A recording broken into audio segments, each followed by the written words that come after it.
Good morning, friends. Mark Holmes here with my buddy Cowboy Joe Boo, as well as Joe Bear in the house. And as always, I want to thank you guys for watching, commenting, subscribing, and being part of the Joe Boo Sports Report. Without you guys, this literally does not work. So let's get open for business here. And let's wake up the football gods. Wake up here. Wake up, guys. Wake up as we sit, believe it or not, on this Sunday, 77 days, 9 hours, 30 minutes, and 35 seconds away from kickoff of the Dallas Cowboys against the Rams in Los Angeles. My goodness. And here it is. Believe it or not, today is the 28th.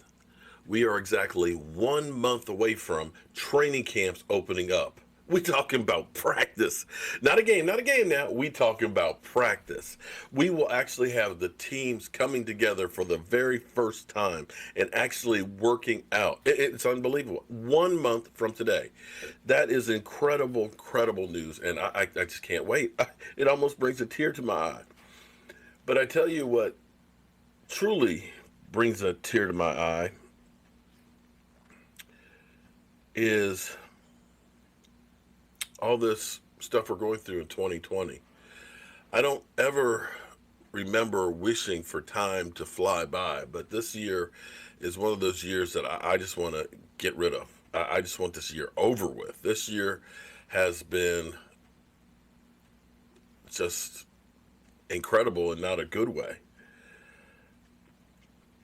We have the pandemic going on here. A lot of people will say, I don't want to wear a mask. It's against my rights, and this, that, and the other. Or you're sheep, or you're stupid, or it's a hoax. It's fake. It's not really that bad if you get it. Look at Zeke. He's going to be back to playing football and things, and that's great for a lot. It could be worse, I guess. I guess the 120,000 people who've died probably say it can't be, but my thoughts and prayers go out to one of my great fans out there, as well as one of my best friends here. Morning, woke up to bad news already. It's been kind of expected. Wife's aunt just passed away. Mom's sister. 2 aunts in ICU at the same time. One just passed. My dad's first cousin passed the day before. My dad's older brother has COVID, and we just found out a few days ago. My godbrother's mom is in hospice. Been in there for 3 days now.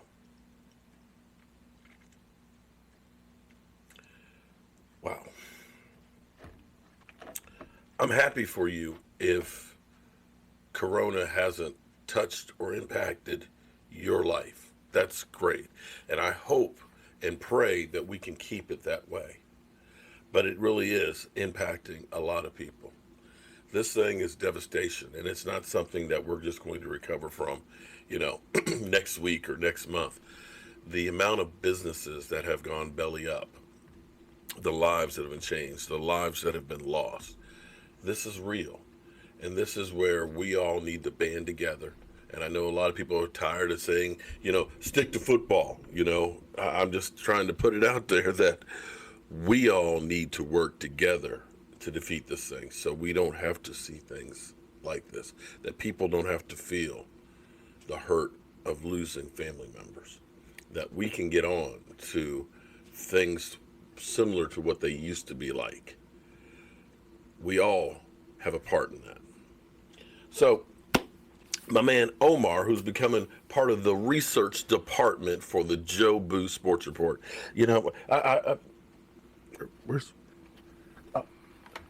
I might need to send him one of these.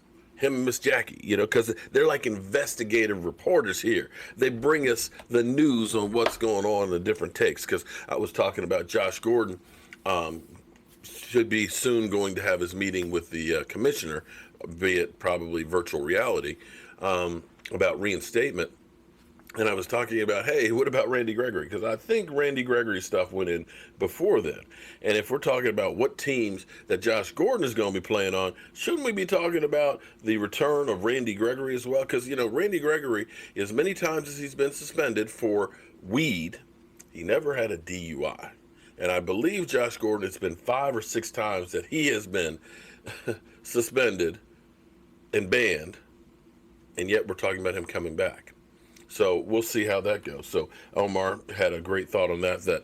That's where they're kind of pumping the brakes a little bit on Josh Gordon because they know they need to take care of Randy Gregory first, and I hope they do. I hope that they give them the opportunity because people will make mistakes in life. People have made mistakes in life. I've made mistakes. I look back at some of the things that I did and was fortunate that it didn't cause something tragic or something that was life altering.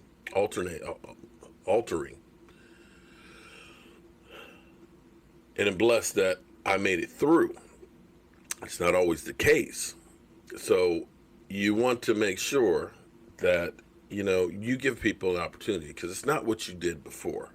It's what you do after the fact. If you're sorry, if you make amends and you do better, hey, you should get a chance.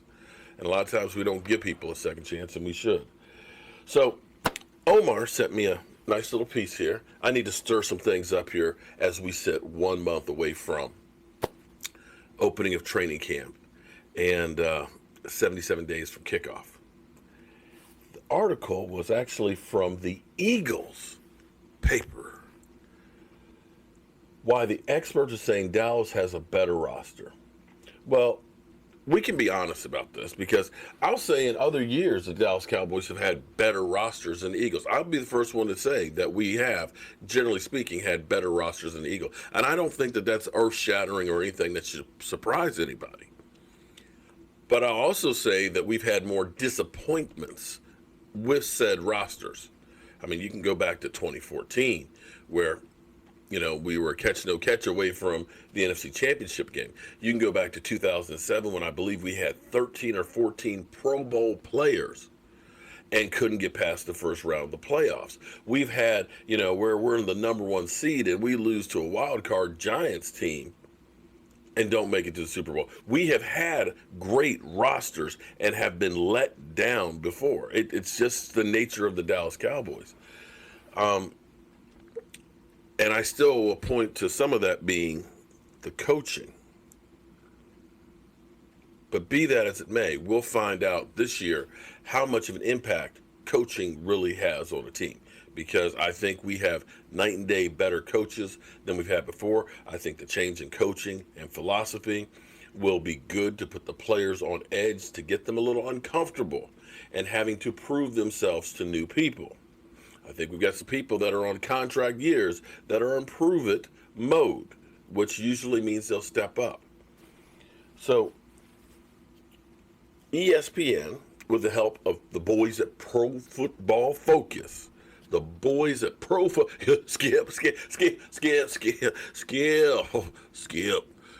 The boys at Pro Football Focus, they watch a lot of football. And when they speak, you need to listen, Skip. So as of right now, there won't be a Hall of Fame game in the NFL preseason. That may be endangered of shortened the 2020 preseason as well, which I'm okay with. What is certain that the Philadelphia Eagles are both favorites in the NFC East. And I don't know how you could say that they're not, but, the funny thing about the NFC East is in 2017, the Eagles weren't picked to be one of the top teams in the NFC East. They were probably picked to be in the basement, and they go on to win the Super Bowl. The year before, we weren't picked to win the division, but we came from the basement and we won it as well.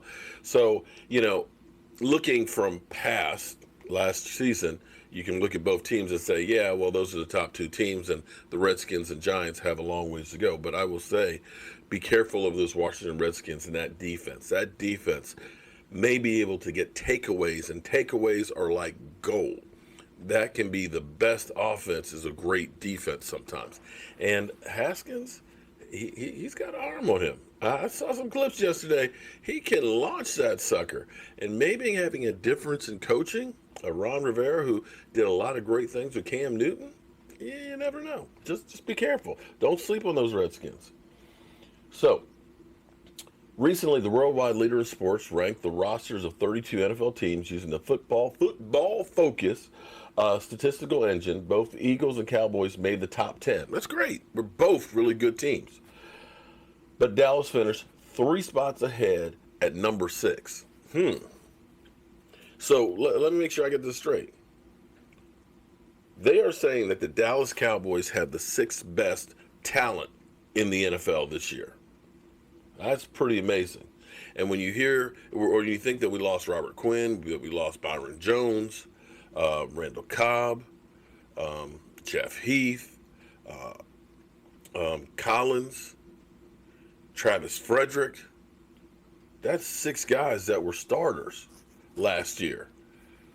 And you say that we're still sixth best in talent? Whoa. So that's saying that we at least held serve with the talent that we brought in, or maybe even improved it.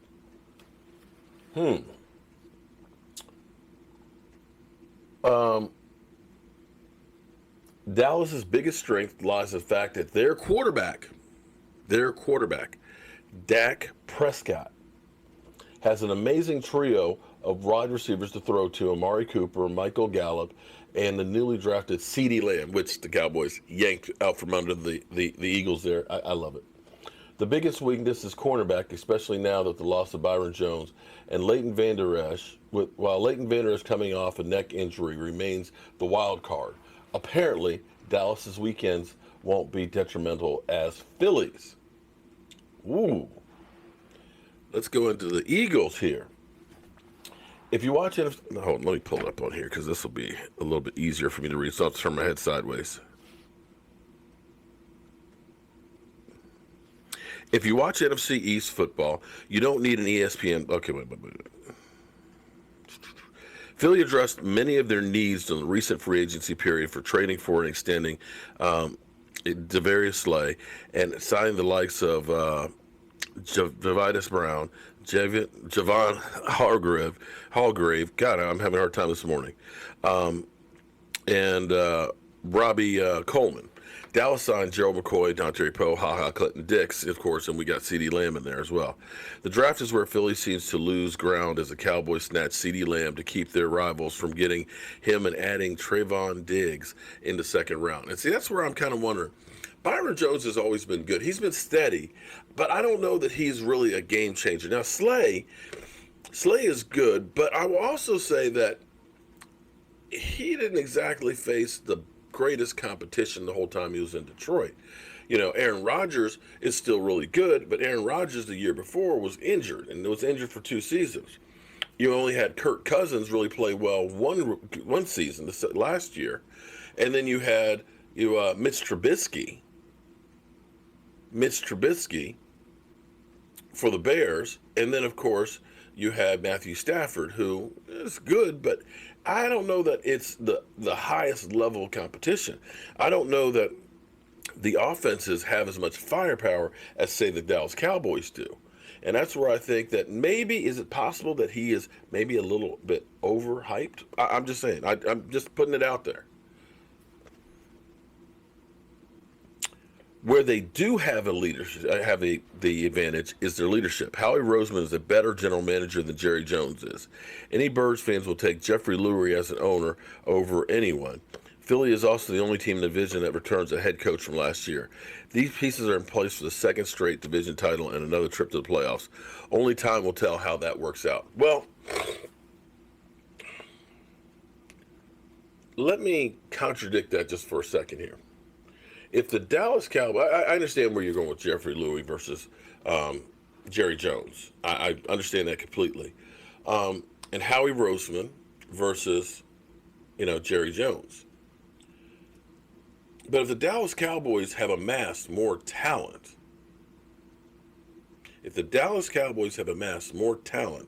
than the Eagles, wouldn't that say that we're at least kind of on the same scale? It's not like we've gone through and we brought in Amari Cooper, which looks like it was a pretty good move. You guys got third round because everybody was talking about how great it was. Played with Seattle and then played with the Lions. God, I'm having a brain fart. Wide receiver who you only had for a year. And you look at where we will be as far as the salary cap goes next year, where right now we have committed about $186 million, and you have $260 million guaranteed out the door. that your team is going to have to do some real soul searching to keep everybody under the cap, because you've been doing a whole lot of payday loans there to keep the talent on your roster. You've been doing a lot of restructuring of like Zach Ertz and things like that to get everybody signed. You got some players, I'll admit it, although the Cowboys, as this article says, has more good players.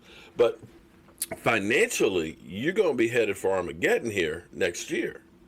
And better hope that there isn't a reduction in salary cap. So I'm not going to go on board and say that Howie is, this great genius.